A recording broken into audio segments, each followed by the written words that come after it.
নমস্কার, সবাইকে স্বাগত জানাই আমার নতুন আরেকটা ভিডিওতে। আমি অনিমা মল্লিক আর আপনারা দেখছেন বেঙ্গলি ফুড উইথ অনিমা। আজ আমি বানাবো কলা দিয়ে বড়া। ভিডিওটা প্রথম থেকে শেষ পর্যন্ত দেখার অনুরোধ রইল। আর ভিডিওটা যদি ভালো লাগে তাহলে একটা কমেন্ট আর লাইকের মাধ্যমে আমাকে অবশ্যই জানিও। তাহলে চলুন ভিডিওটা শুরু করছি। কলার বড়া বানানোর জন্য এখানে আমি পাকা কলা নিয়ে নিয়েছি। কলাগুলো যত পেকে যাবে ততই ভালো। আর এখানে আমি নিয়েছি আটা। কলাগুলো ছুলে আটার ভেতরে আমি রেখে দেব।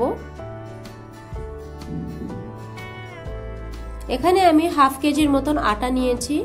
আর এখানে আমি দিয়ে দিচ্ছি 5টা কলা ছুলে। আর এখানে আমি দিয়ে দিচ্ছি পরিমাণ মতন চিনি। এখন একটু দিয়ে দিচ্ছি সামান্য পরিমাণে লবণ। এখন সব কিছুকে ভালো করে প্রথমে মিক্স করে নেব।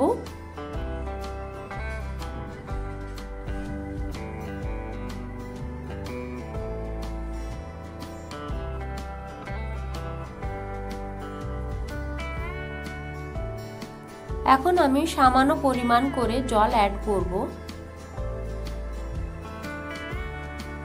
একসাথে আমি অনেকটা জল এখানে অ্যাড করছি না।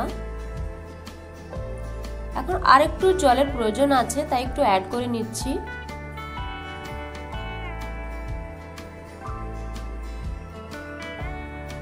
ভালো করে এটাকে মিক্স করে নেব। এখন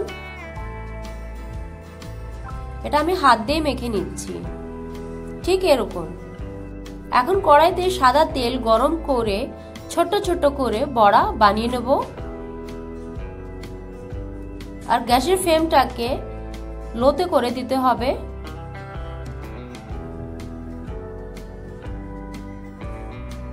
এক সাইড ভাজা হয়ে গেছে, এখন বড়াগুলোকে আমি উল্টে দেব।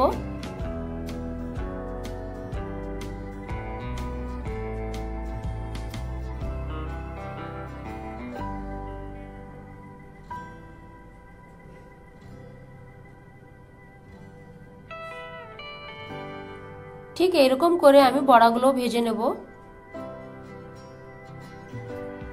আর গ্যাসের ফ্লেমটাকে এখন আমি মিডিয়াম করে রাখবো।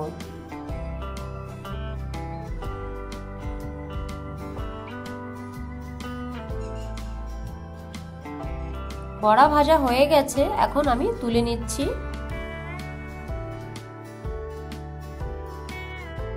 বাদ বাকি কলার বড়াগুলোকেও আমি ঠিক এরকম ভাবেই তৈরি করে নেব।